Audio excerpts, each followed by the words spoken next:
Hello, and welcome to the Vandy 24/7 podcast presented by FanDuel. I'm your host, Chris Lee, joined by Seabass. Sorry we are a little late in getting started. I was posting what needs to happen for Vanderbilt to make the playoff article over at our website. I'll drop that in the chat. People can read that for free. That's my gift to you for this week. Spent a lot of the week working on that. And, of course, what happens is when you get done with something, almost done, you don't hit save or it doesn't save. You lose parts. You have to go rewrite later. That's always fun. So anyway, that's been my last few hours. But enough of me and that. We're going to have my man Seabass on the show today. We're going to talk about Diego Pavia, Vanderbilt football, maybe some hoops if my man wants to. Welcome to the show, my friend. Thanks for joining me today. Hey, Chris, thank you so much. I also sorry for being a little bit late. I had to stay to hear the reading of a will all the way to the end. Alas, I received nothing. Now I'm going to ask y'all all one question. That's a movie line. That's a comedy. That's an 80s comedy movie line. Now, all of our listeners out there, I want you to post it today. Don't Google search it. Don't Google search it. Tell me what movie that was from. I want to see how good they are, Chris. Gosh, that is familiar. It's not coming to me, though. Somebody's going to get that before I am. Somebody will get it. I would have gotten it for sure. So yeah, somebody. So on the post today this afternoon, answer that. See if you can answer what 80s comedy did that line come from? All right. Well, we got people watching already. Somebody will drop it in the chat. We got a smart audience. They'll know it. Sweet. See, I can't see the chat, so I just have to check through you.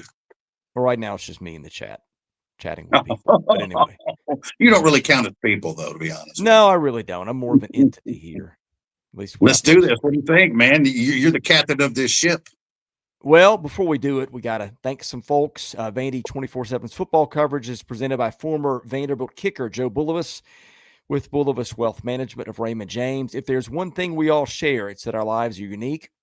At Raymond James, we believe that's worth celebrating because financial planning isn't just about numbers and figures. It's about creating the life you envision.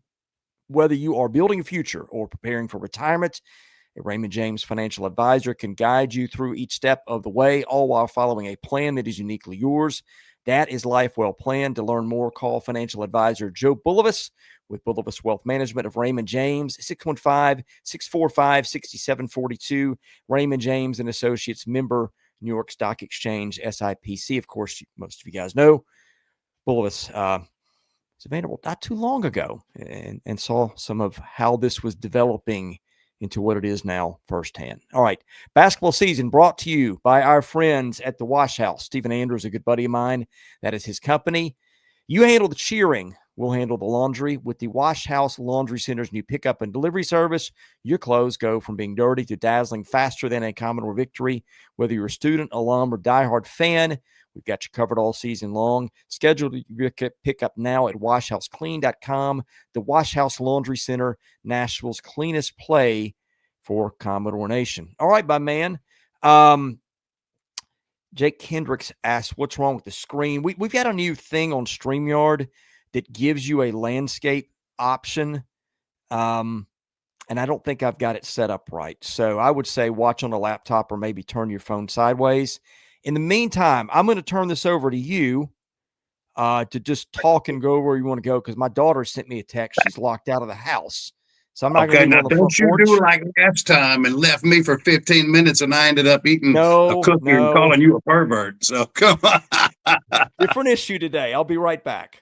Yeah, you're good to go today, man. Hey, first of all, hey guys, everybody, it's great to be with you guys once again. But I was going to tell Chris just a minute ago that it's I don't know what I'm going to do with myself this weekend because my two favorite teams, my favorite college team and my favorite pro team, as you all know, Vanderbilt, and then of course you may not know, the Colts are my favorite NFL team. Don't know why I have been since 1977, and I can't change now just because the Oilers moved to Tennessee. But I have good news for you potentially for all our Vanderbilt friends out there, because if our fates are tied to the Indianapolis Colts, and I think they might be, when I say that, I mean the Colts and Vanderbilt, their fates might be tied together. This may not be that big a deal to you, but 2 weeks ago, Both of these teams lost. Last week, both of these teams won in overtime. Both of these teams are 8-2, and both of these teams are on bye weeks this week. So, I mean, from a football aspect, I have no pressure on me. I can just sit back and watch. Just watch football. And, now, of course, I'm watching a little bit different. I think we all are, Chris, because now we're intently watching other games, hoping for certain teams to lose rather than waiting for our game to come on, see if the Vanderbilt wins that week.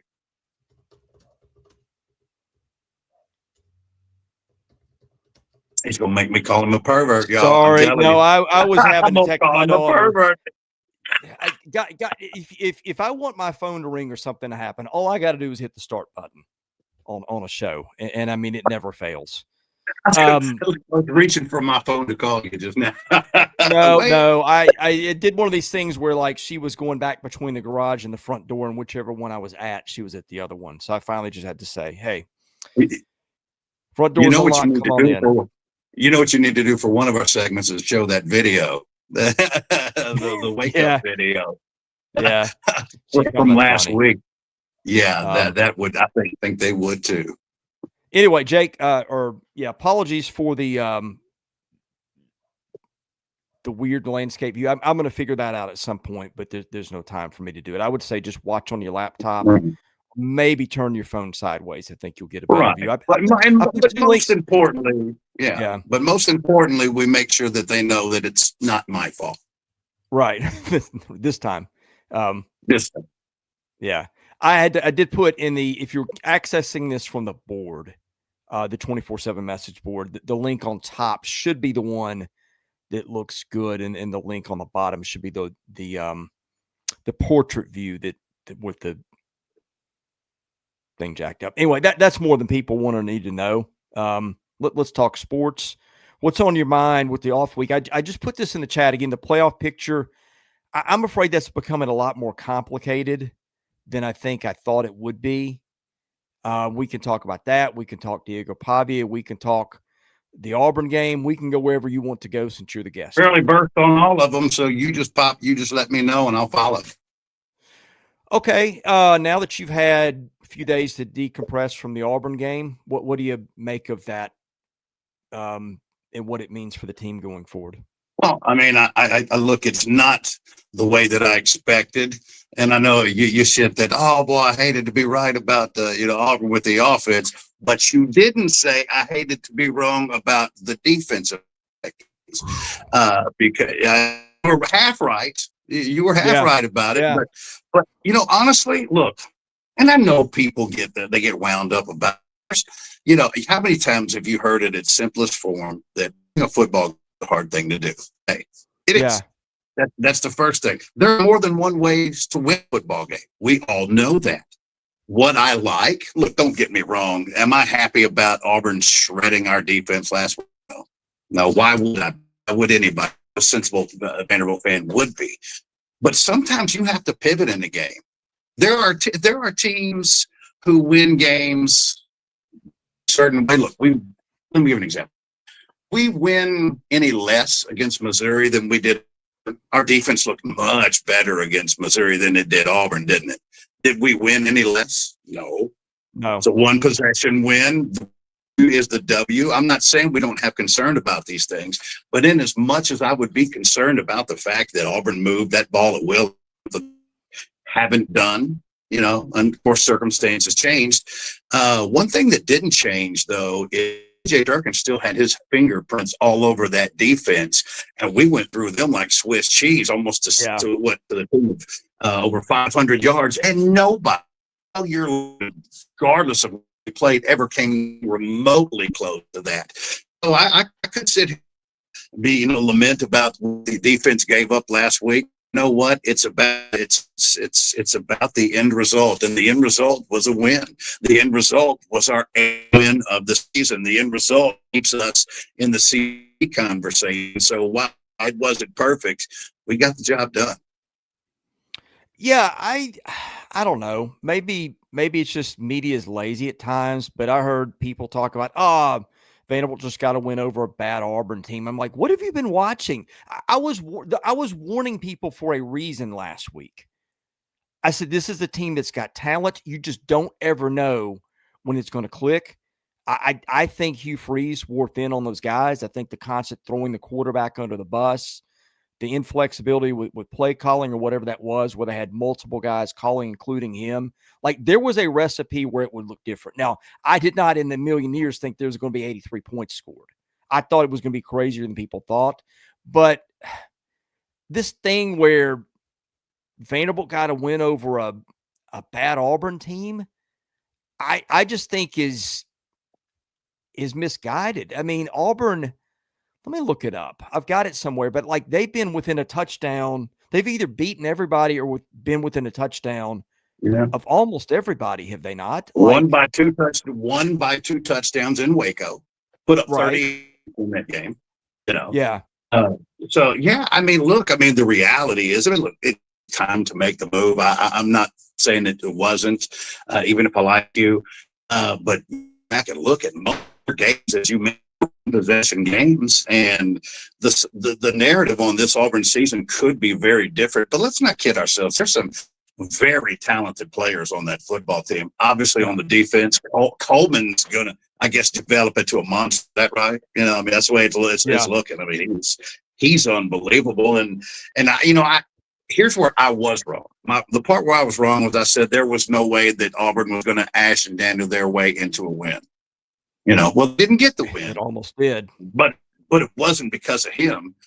But you there's no way you could have predicted it, because you were on parts, but you were wrong was everybody else, including myself, about what that looked like. That 45 points as the total looked like a gift.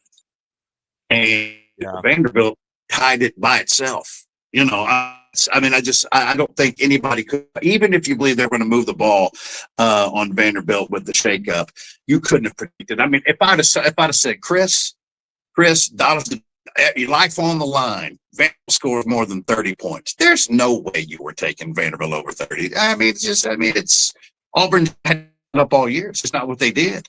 Just some pretty decent offenses along the way. But we, when it was necessary, showed that we could move the football on some best out. Think about this, if you will, X-Fight, idiot fan on there from other, just mainly those guys don't have to let stuff go. It's unreal. But I said, look, 31 points on Texas defense, 31 points on LSU's defense, 45 points on all defense. Yeah, are you hearing me? Yeah. Maybe this offense is a little with this. And we like it already, but maybe, is it elite? I can't call it elite.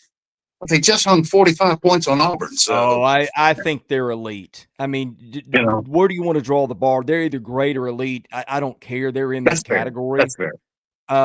And by the way, 2 points I want, like if you put, I keep a set of power rankings. It's really good in predicting lines, just to see what it looks like for teams down the road when I'm plotting out playoff. Like if Auburn and BYU, which is ahead of Vanderbilt in the rankings, playoff rankings, played on a neutral field today, BYU would be about a field goal favorite. Like, just because a team is 4 and whatever doesn't mean that's an easy win. Yeah, I was going to try to guess that line, because when you said that, I was going to guess what that was. And we rationalized it out and talked about it. I don't know that I would have landed on that far. Would have been far. But, the thing about it is, though, I might have actually, can't really do this, because you understand the job of a line and meant to do. I look at the way Texas Tech handled BYU last week. I say all that to say I wouldn't be shocked if that wasn't Auburn was favored beside the records, just based on that. All the close possessions, the way their offense looked last week, and the fact that BYU just got handled by the Red Raiders, who are a very good football team. Wrong with it. It's not like the game could have went either way. Honestly, that game should have been even further out of hand than it was. Yeah. Auburn's worst loss was 20-10 to Georgia.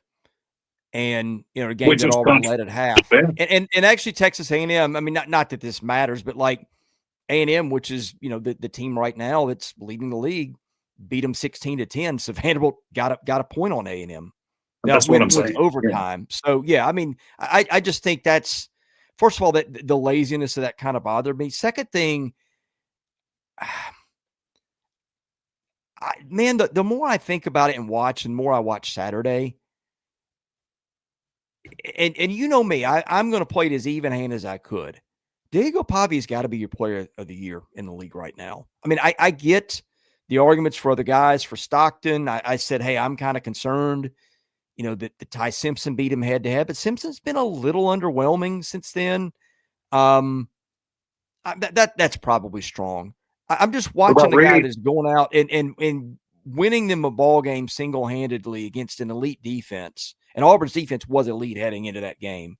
Yeah. And then doing what he did against Texas. I mean, he's really had one bad 2.5 quarters against Alabama. Other than that, where do we pick the flaw with that guy? And it's not just it's not the teams they've beaten. And the thing that's hurting them in the playoffs is that their strength of schedule is not going to end up being what I thought it would be. But the defensive strength of the schedule has been brutal. I mean, all these teams they're Somewhere playing. around 21st, isn't it? Somewhere around 21st in strength of schedule. I was thinking the 12. Maybe, but I mean, I thought they were going to be That's top not 10, good enough. maybe top 5.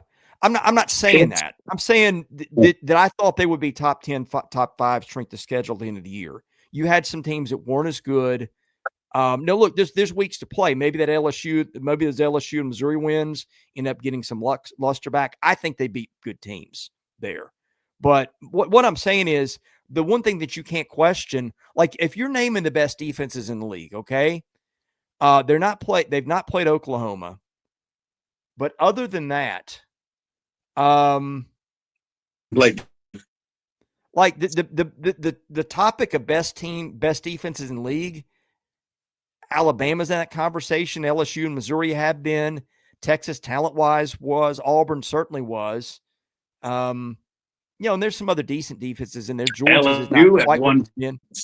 Yeah. Yeah, LSU at 1 point defense when Vanderbilt played them was way more Right. than they are at this point. So that's my point. Look at yeah. the defenses he's playing and what he's doing. At first it was the stat line's not good, not good enough. Now that's there. I mean, I believe he's leading the league in total offense. I don't know what more people want out of the guy at this point. Hopefully, if it's Vanderbilt aspect, you're quite what you got from him. So, because look, think about this: the only suspect football he's ever played, other than those turnovers in the red zone in Tuscaloosa in a uniform, for me, were hurt. Like I talked a couple of weeks ago. Second half of that season, he gutted it out. And what happened? First, actually got an opportunity to heal. What happened? Yep. He beat the crap out of Georgia Tech. Yep. I mean, look, this guy, he has zero left to prove. And I'll tell you what, I'm working on it. I'm really trying to get to Nashville next week because next week is senior day. Next week is the final home game of what I consider to be, and look, I wasn't alive, when Bill Wade played, and stuff like that. This is the best Vanderbilt football player I've ever seen. He has empowered a fan base, and not obviously, but this is the best Vanderbilt player in history for me anyway. And this is his last game on that field, man. And if you're a Vanderbilt fan, find a way to get there the best you can. Because, we'll go out and we'll get us a good quarterback. I believe that. But there'll never be another Diego Pavia. Never. Yeah. Here's the weird thing. And look, I could very well change my mind a couple more times. I think I feel better about them winning the last 2 games than I did coming into the Auburn game. And hear me out on this. The offense is what it is. You're seeing it. They're healthy.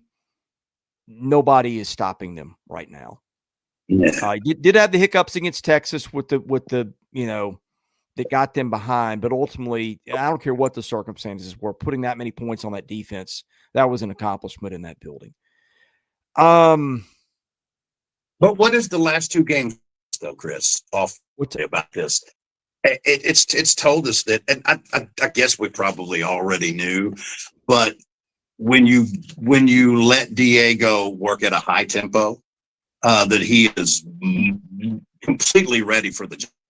I mean, when they at last part of the third quarter into the fourth quarter and into the Auburn game, when they go up tempo and they do their thing, a lot of the times this year, what we've seen it, they go to the no matter what. They did that against Texas at the third quarter. You remember that? And even in this early parts of the fourth, I'm like, guys, you're down a lot of points. But when they get that up tempo going, I mean, they shredded Texas and Auburn over the course of 5-6 quarters. I mean, those defenses didn't have a prayer of Vanderbilt, doing a decent job of protection.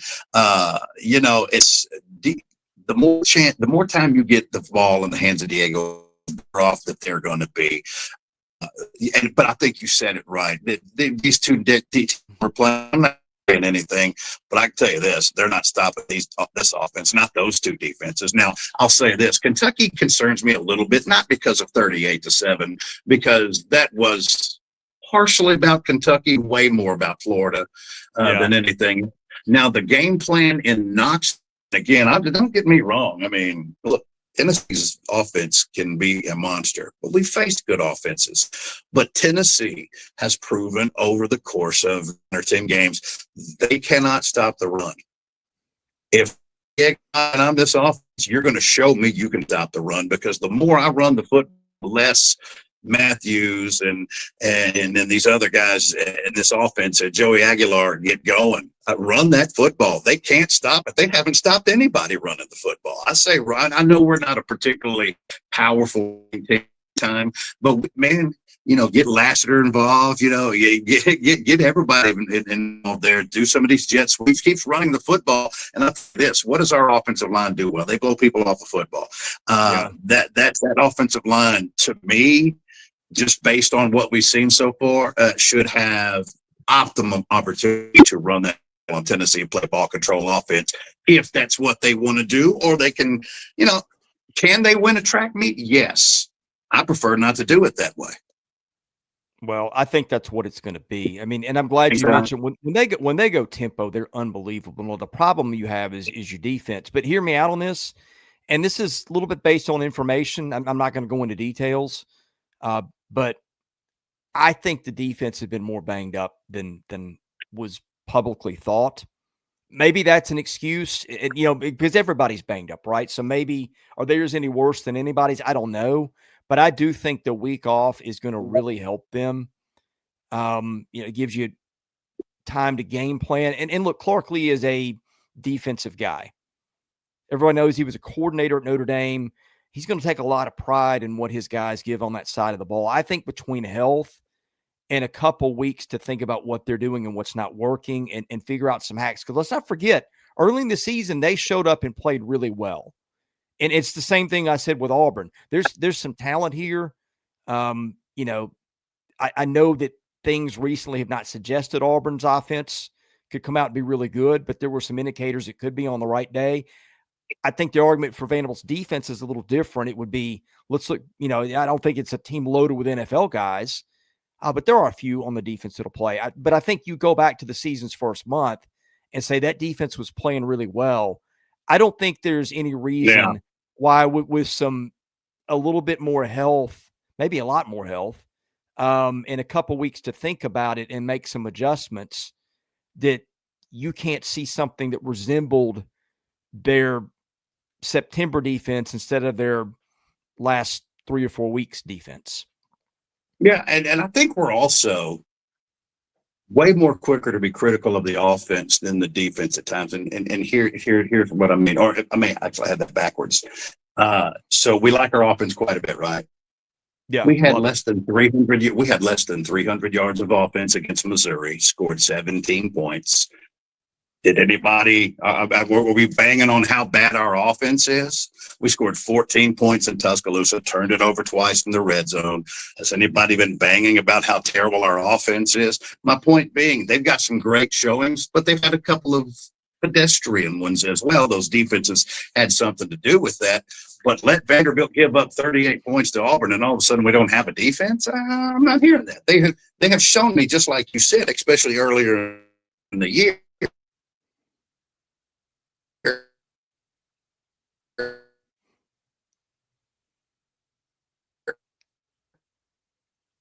Hey, I think your connection's gone bad.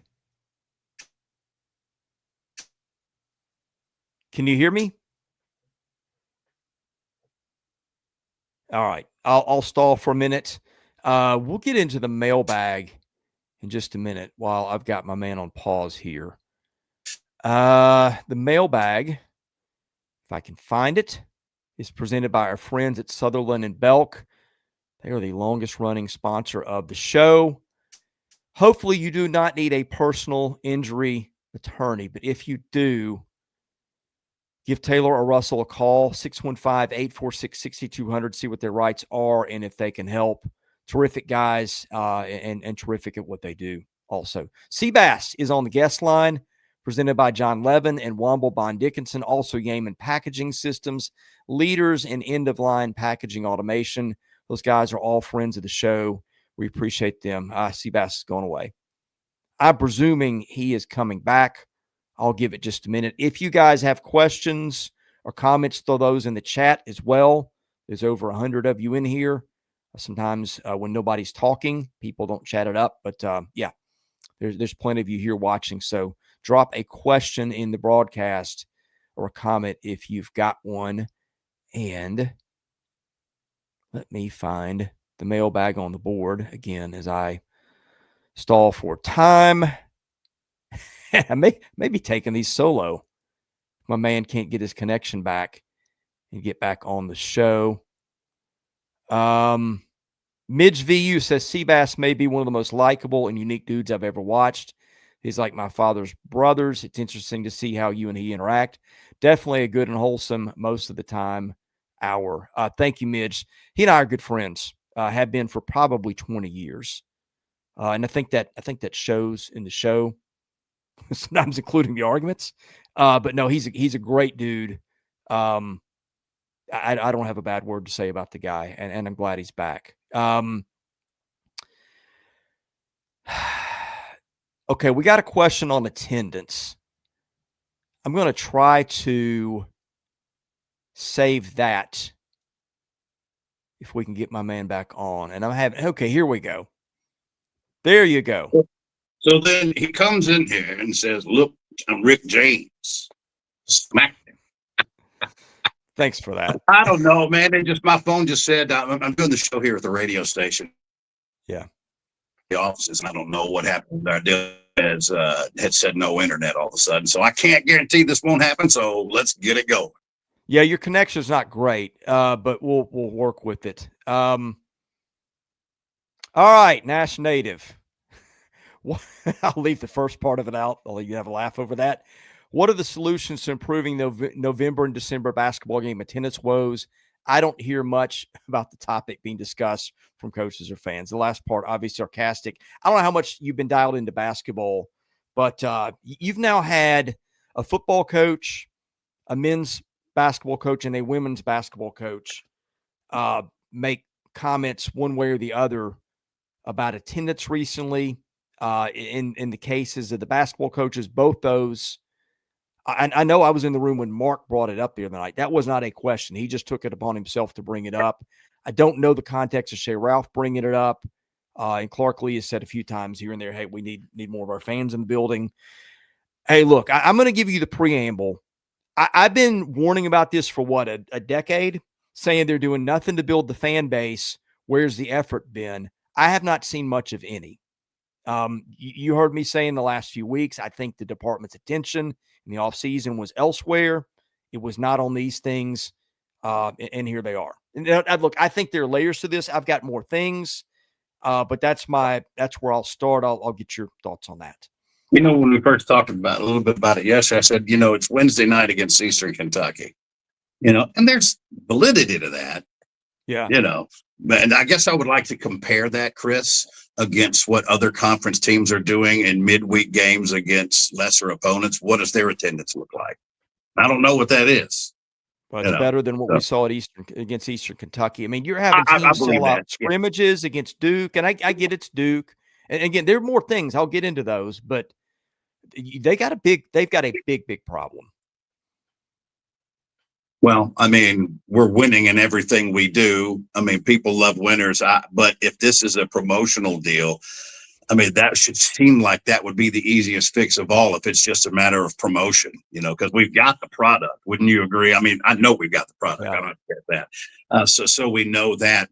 And it's interesting because this is all in a time in which it's never been more there for the taking. I People know. aren't I going know. to Titans games. I mean, how excited would you be to go to a Titans game on Sunday? How excited would you be to go to a Preds game? I was there last Thursday. There were probably 30% Flyers fans there. I thought I was going to be the only one. Wasn't even close. It was about a third, maybe not a third, but about 30% were Flyers fans. And it's because it's a bad product there as well. And pretty much everything we're doing right now athletically, I mean, you got a women's soccer team that just won the tournament championship. Everything we do, the golf teams are fantastic. Both of our basketball teams are good. Football's good. I mean, we can't ask for more than that. But, I don't know. I don't know if it's a city makeup because people are coming from everywhere and they don't have long-standing roots to them. And it's just kind of you know what I mean? I mean, if you live in Starkville, what else is there to do? You're going to Mississippi State games, things like that. In Nashville, you compete for everything else. But I don't want to make any excuses here. If we're falling down on the promotional aspect of it, here's what I'm saying. If you won't promote this and you won't do it now, dear gracious, when would you? I know. Well, and again, you still don't have a football media relations director. How does that happen? Well, I know how it happens. It's the decision you made in 2020 to turn that over to the school. That's exactly how it happened. But look, I think there's different layers on the outside one. Okay.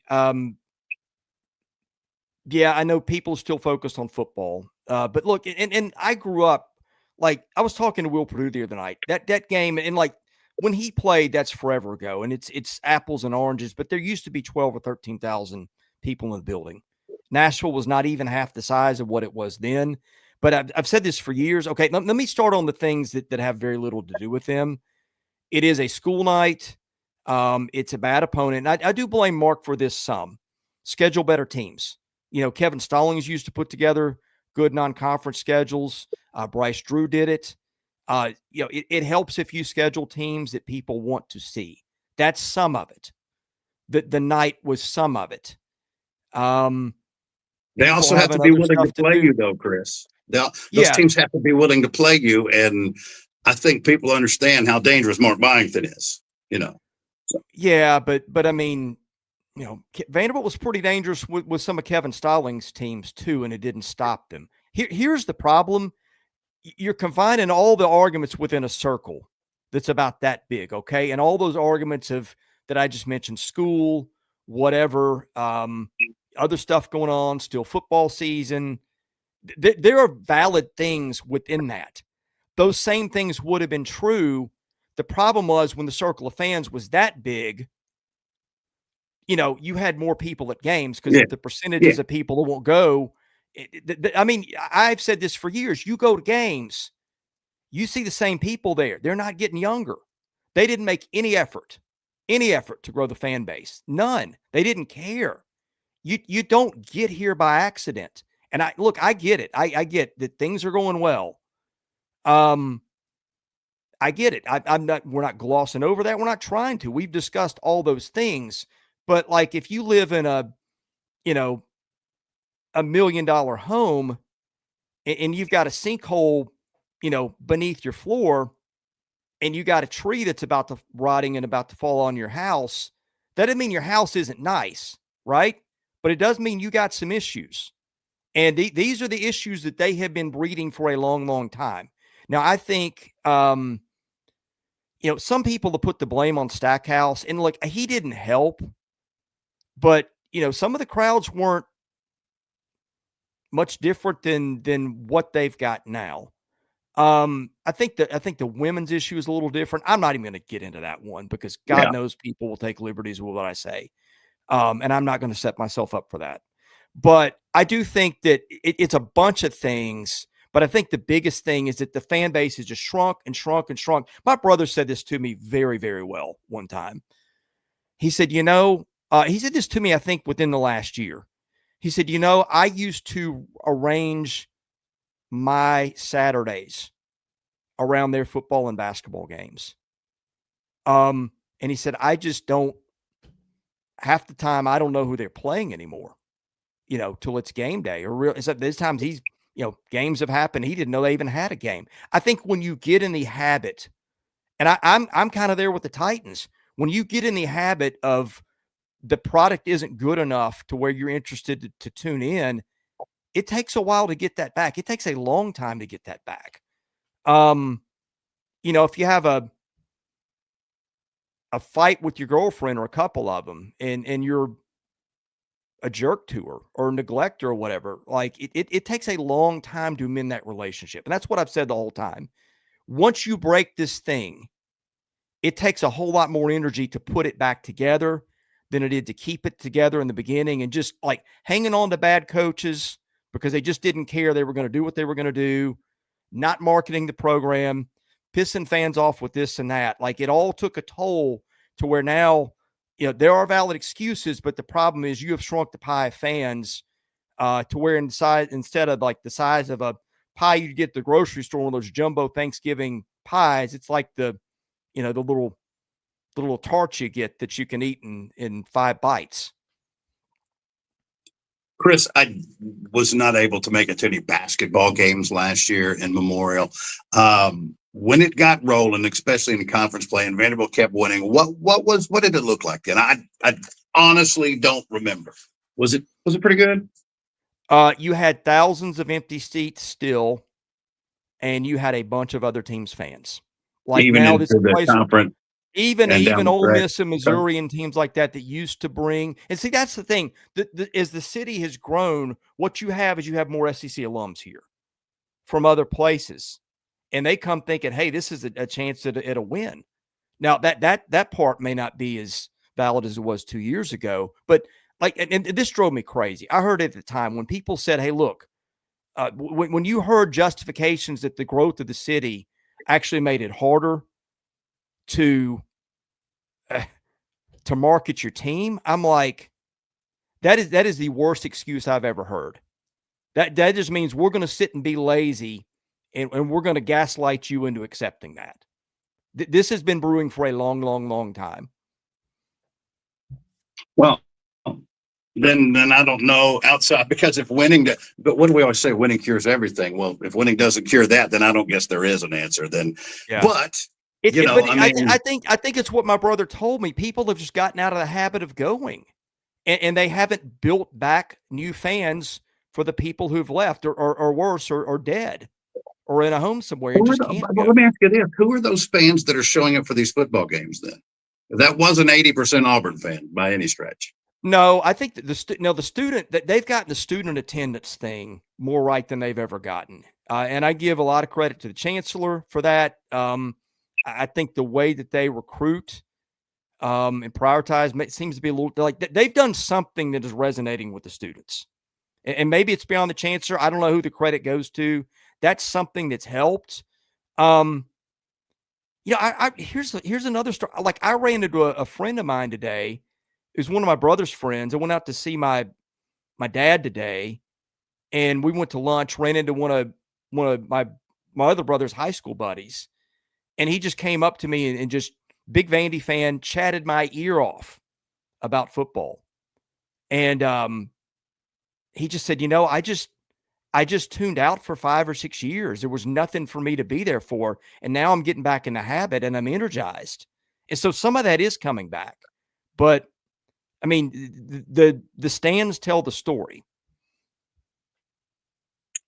I don't know what to do about that, but I do believe, especially as conference play comes in, if Byington, look, I mean, we made the tournament last year, and if they get pointed in that direction again, those students are going to get crazy. It's gonna, but I get it. They've worked on the students. How do you get the local population? How do you cultivate new fans? I don't have an answer for that. I'd love to get that, because I mean, the facilities have gotten better. The product certainly is getting better. And as I mentioned, from the major sports and even some of those mid-rung sports, we don't really do much of anything poorly. If we play it, we're pretty good at it. And Isaac made a point. What else he would do. Isaac made a point in the chat. when SEC play starts and the basketball team has a great record, and football's over, basketball, tennis, world, it will. But here's what it is. What 20 years ago was 14,000 for, I don't know, you're playing conference game on a Saturday, went to probably 10 to 12. And now it's probably gone to 9,500 or 10,000, unless it's Kentucky or Tennessee. That's different. But it's 3,000 of other teams' fans a lot of times. I don't have an answer for you, brother. I wish I did. Yeah. I mean, well, we've made the point. That is way beyond my scope. Yeah, and I'm not trying to say the chancellor is the guy that's driving. I just think that the demographic of the student body might be a little different. Like, it just feels to me like there's more kids that come to campus now that just happen to be interested in sports. Whereas, 15 years ago, nobody cared. My perception may not be a reality, but again, you got to explain the student explosion at games with something. I don't know what it is. Winning certainly has a lot to do with it, but I've never seen the student section for football anything close to what it is. Even when Franklin was winning games. A guy named Diego Pavia plays quarterback for Vanderbilt. Yeah. Who is very popular nationally, stars are showing up on our sidelines, and that's whipping everybody into a frenzy. And then we're winning. I mean, look, the reality is we've won 9 of our last 11 games. Yeah. Think about it like this. I know we got those 2 losses. Yeah. I get that. But we have won 9 of our last 11 games. Those are teams like Georgia Tech. Those are teams like LSU, Missouri, Auburn, South Carolina, Virginia Tech. I mean, it's not like we're just beating Charleston Southern and VMI. And we've won 9 of the last 11 we've played. Yeah. Well, one more thing and I'll let it go.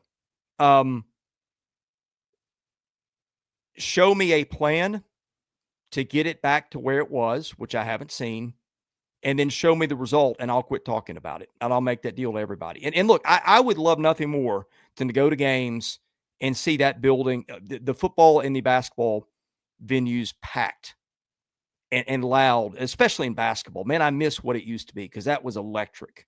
And you tell people what it was, and they don't believe it because they haven't seen it, or they think they've seen it and they haven't. But I'll make that deal. When that happens, we'll talk about it and we'll find out why. But have a plan and execute it. I haven't seen a plan.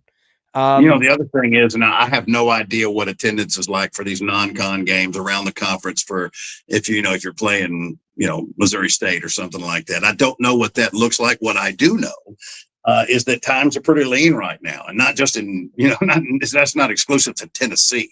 That's nationally, obviously. And I wonder if some of those teams this season early on are feeling that when they play nobody state. I don't know the answer to that.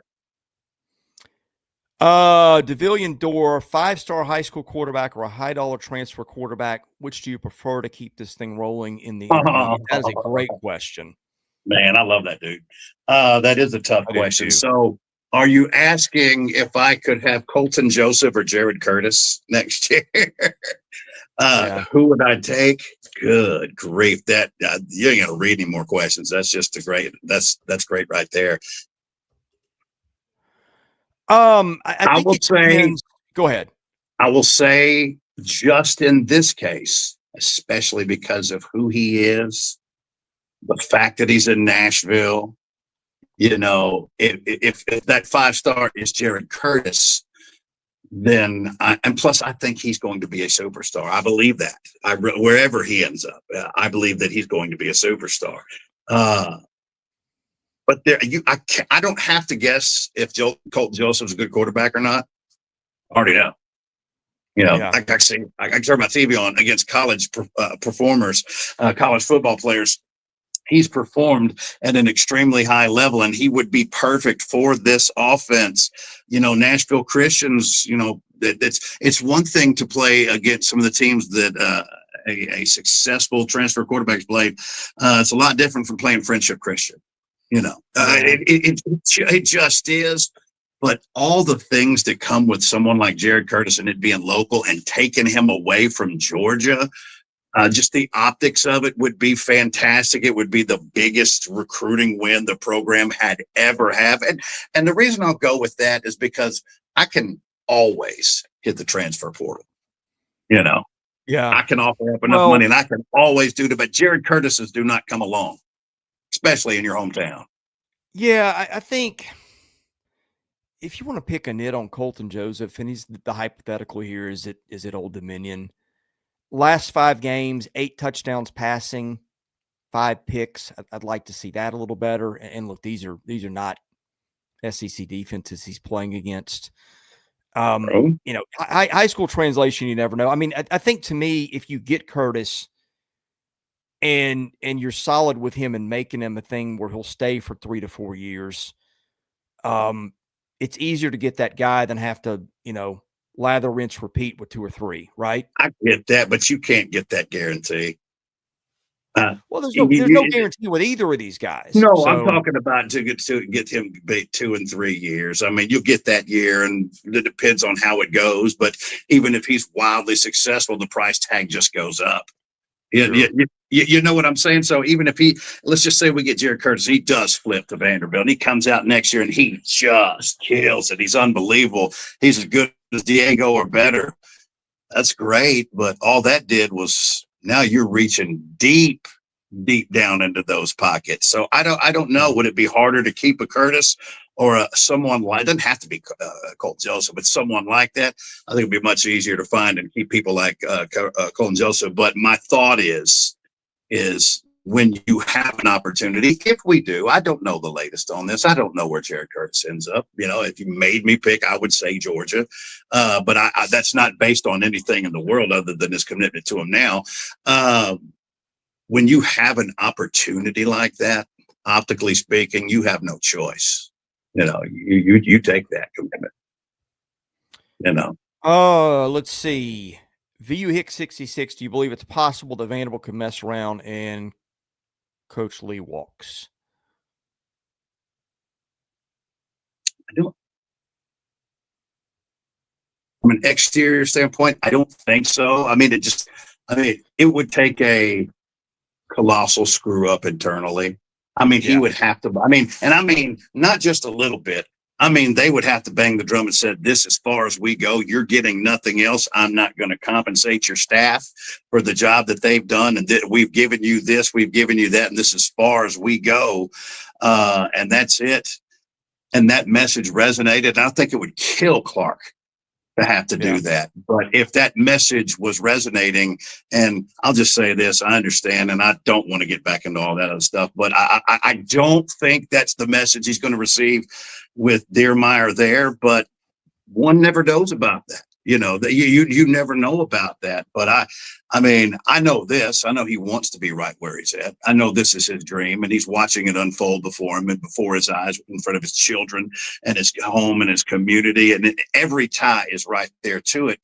But you can't. That doesn't mean that you get to take advantage of that and just get fat and happy. You still have.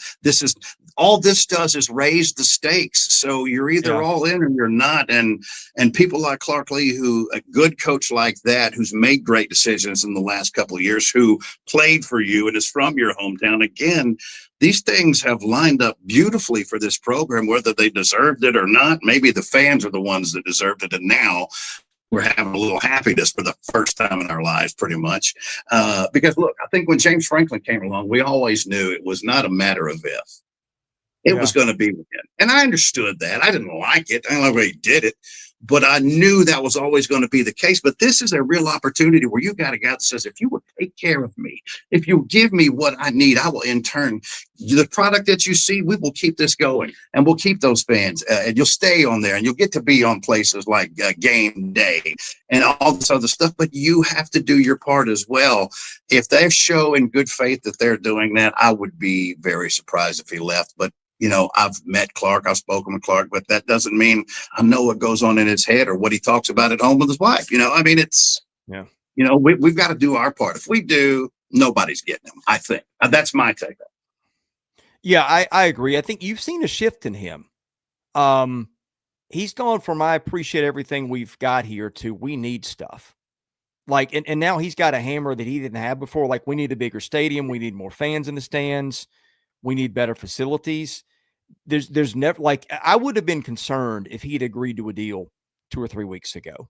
Yeah. Because that probably would have meant that he had not pushed Vanderbilt far. Now, look, I think if they get to kick off against Kentucky and there is not a deal in place, and I'm saying that kind of as an arbitrary date, because I was told by somebody in the know, I would expect the deal to be done during the bye. So we're halfway there almost. Actually, we're 45% of the way there, whatever the number is. So you still got some time.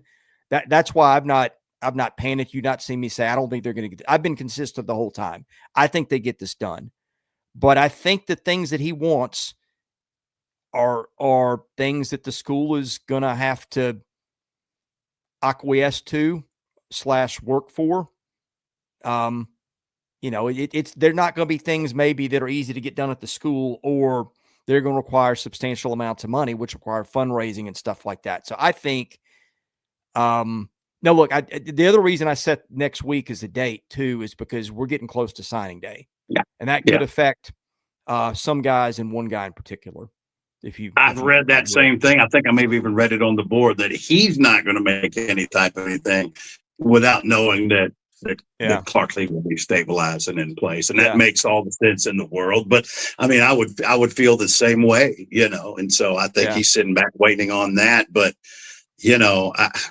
I guess my thought would be, because while some over there may not love all of this, they understand. They're not stupid people by any stretch of the imagination. So they understood that even if we got to this point, that wasn't going to be enough, that it was going to be an ever evolving deal, that they would have to, we've gotten here, which is a great thing. And it's been substantial. But I guess my thought would be, why would you do the work that it took to get right here from where you were and then just stop?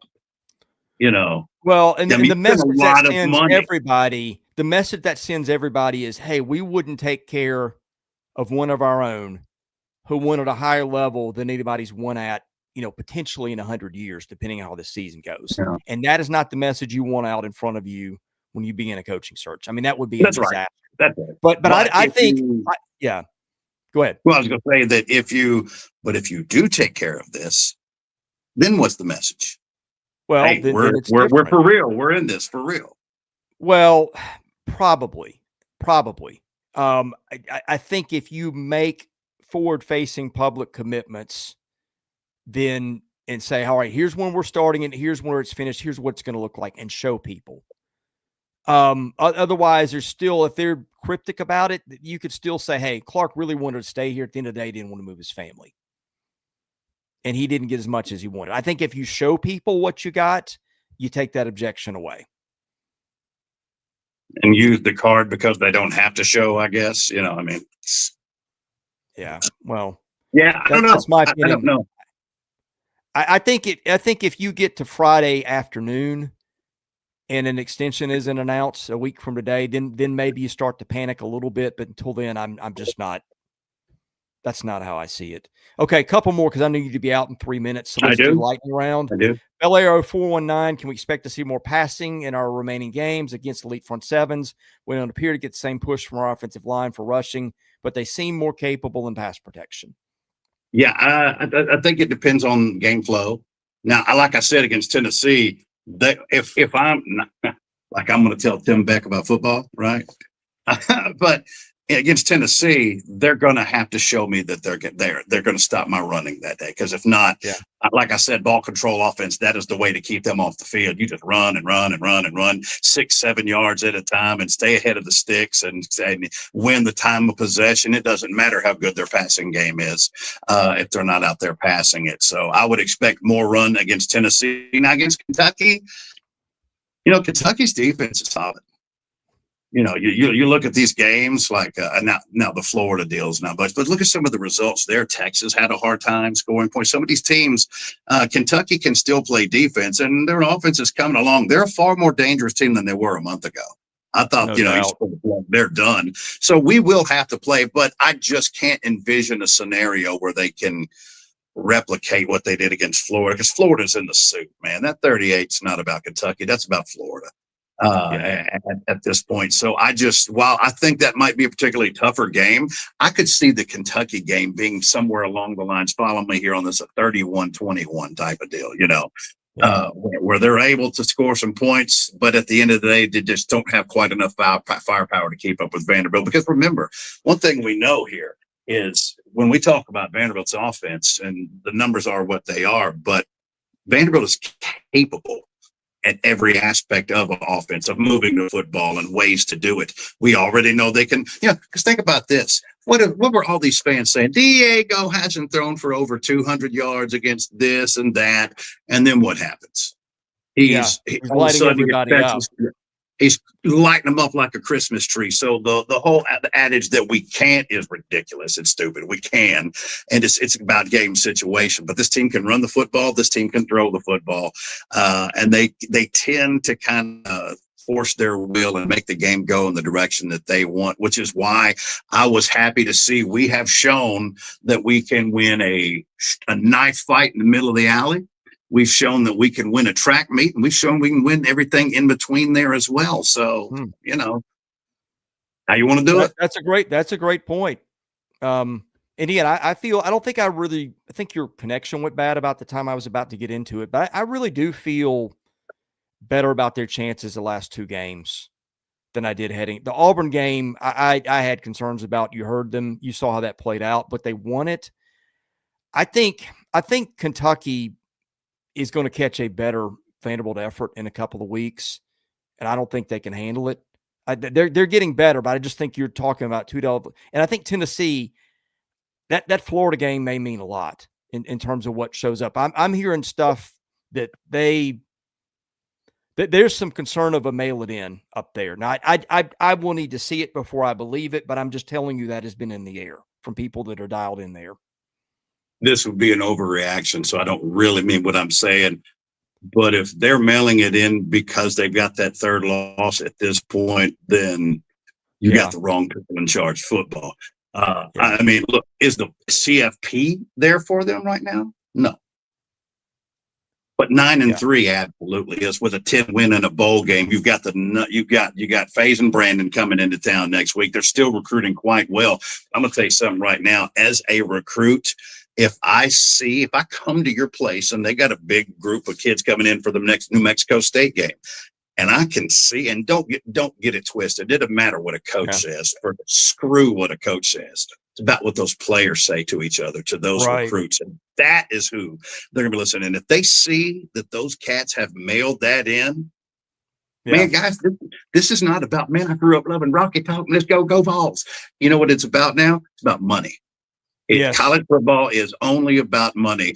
And if you've mailed it in and your program mail it in, you're costing me money if I sign with you. So I would be, and Josh Heupel does not strike me as that. He is a very good football coach, and I would be stunned. Now, sometimes you just can't help it if you've got bad seeds in your locker room, and the only thing you can do is get them out of there. And I get all that, but if they mail it in when they could still win 10 games this year, I would have serious questions about my coaching staff and the direction of my program. You may be 100% right.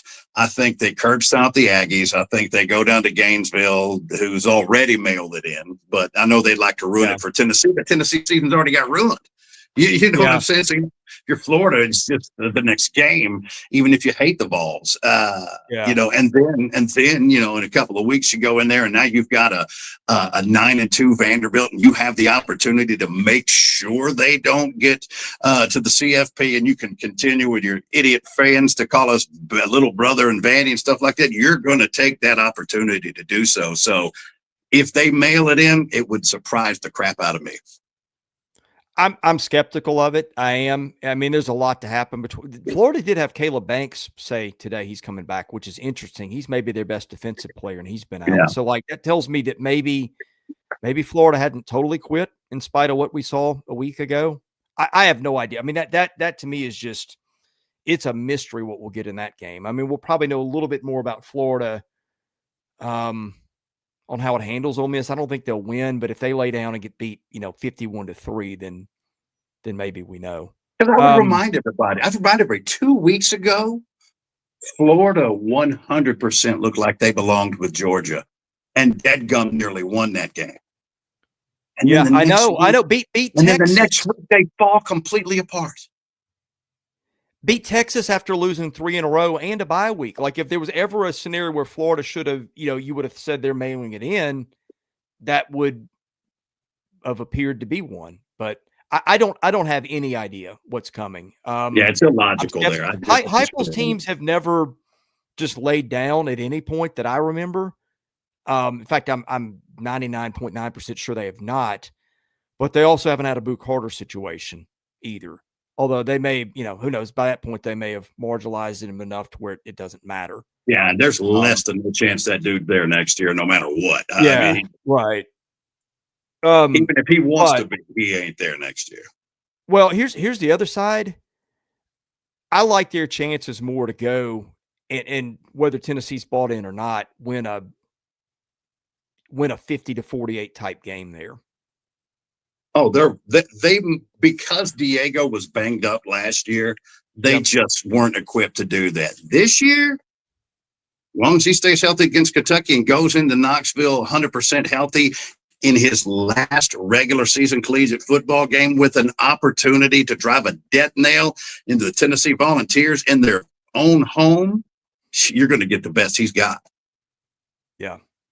All right, a couple more on your way out. Real quick, because I've really got to get. So. Yeah, Orlando Door, will we see more of the up-tempo offense that's been so successful? I would. It's working. Has to be an option. Has to be an option. Yeah. All right. I think it's, like I said, it's all about what's going on. It's about game flow. It's about, you'll know it when you're in it. Charleston alum's got 3 questions. One's about women's soccer and NCAA. I just don't follow that at all. I can't speak to that. One's about attendance for basketball. We spoke to that. One's about improving the football defense. I think to me that's, again, get healthy and 2 weeks to watch film. If you got something else in addition to that, let's have a Yeah, because other than that Auburn game, and then if you want to mention Texas, which we can because they look terrible there, our defense for the most part has, they've proven themselves enough this year that I don't have a monster concern about them with what's left. But I mean, don't get me wrong. I have a lot of reasons to be concerned about the Auburn game, but at the same time, like I said, and you were right. I mean, Dandis just looked like if he'd have been playing quarterback for them the whole year, they might be 8-2 right now. Yeah. Coming into it. I mean, I don't think this was about DJ Durkin. Maybe they got he's a defensive guy, but I just think that maybe it was about opportunity. And of course, he took it and ran with it. I mean, you got a runner in Cobb who's going to go over 1,000 yards this year. And if there's a better receiver in the SEC right now than Coleman, I'm all ears. Yeah. Reminder, free content at Vandy 24/7 front page. I did a detailed breakdown on their playoff chances. Bottom line, I think the circumstances just got a lot tougher for them. In fact, an interesting thing, I meant to put this in the article and I didn't. ESPN FPI, which is not the end all be all. Okay. It's just a model that they do a better job of assessing probabilities long-term than any, I don't know of another resource out there. So it's the one I use. They've got Vanderbilt with, I think, a 34% chance to win out and a 16% chance to make the playoff today, which means win out and you're 50-50.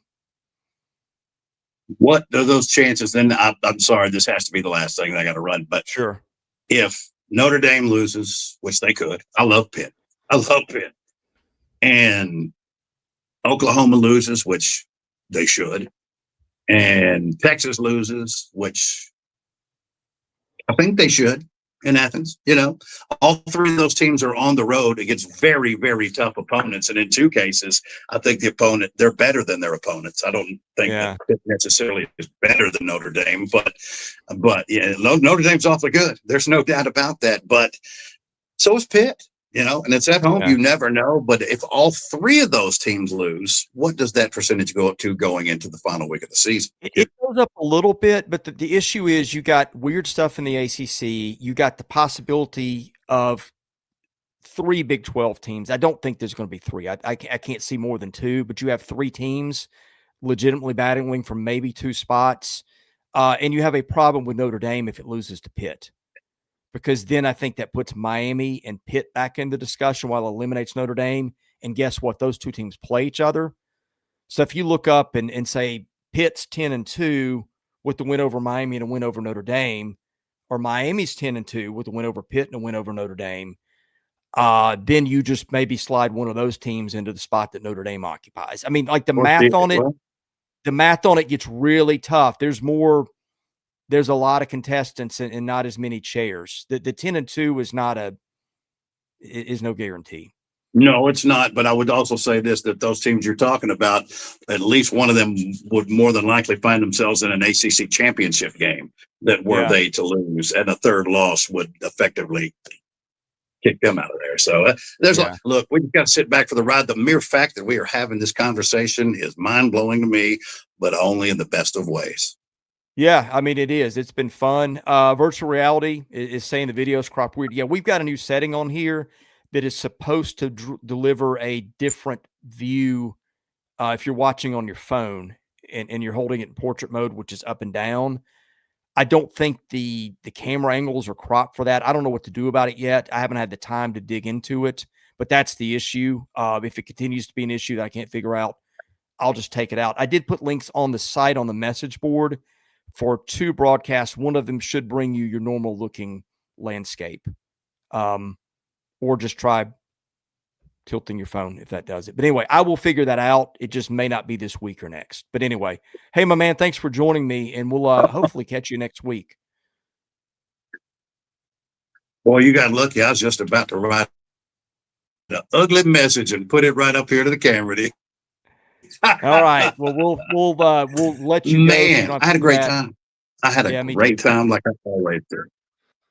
Yeah. All right. Thank you guys for watching. God bless you. It was going to be ugly. It was going to be particularly ugly. I bet it would. Anyway, thank you for being here. Thank you for watching and listening. This is the Vandy 24/7 podcast presented by FanDuel.